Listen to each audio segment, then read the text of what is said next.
Before you start doing a chemical peel on a patient, there are certain pre-peel instructions which are very important for us to convey directly as the clinician to our patients, and they must hear it from you verbally.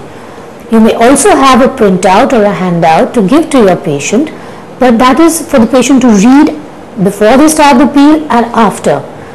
But for you as a clinician, you must tell them the following. 1. They should avoid extensive unnecessary sun exposure right after the peel and at least for a week after. So they should avoid this between ideally 10 and 4 at least during the day. Applying a sunscreen is vital. They should apply at least a fingertip or two and all over evenly on the face, and at least 2 to 3 times a day depending on their skin, depending on their outdoor exposure and their day-to-day traveling as well as their lifestyle. Sunscreen usage should become actually a part of their daily skincare regime to not only help your peel to work eventually, but also as part of a maintenance plan of skincare. A week prior to the peel, treatments like waxing, depilatories, lasers should not be performed. Male patients should avoid shaving on the day of the peel, and it is also necessary to explain to the patient that peels are done once every 2 to 4 weeks. And a series of 4 to 6 peels are recommended for optimum results. Ideally, they should be done back to back at 2 to 4 weekly intervals so that they can get a consolidated effect, after which they can go into a maintenance plan.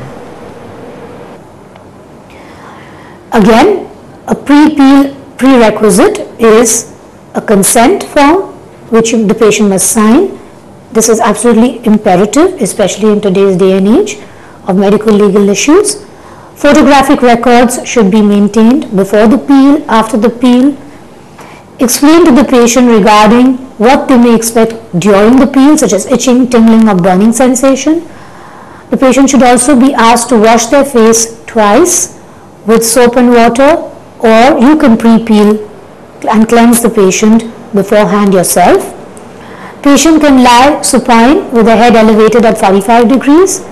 The eyes should be closed, the ears are plugged with cotton, hair covered with a surgical cap or shower cap. Face should be cleansed with pre-peel cleanser or spirit and acetone to ensure complete defattifying of the skin.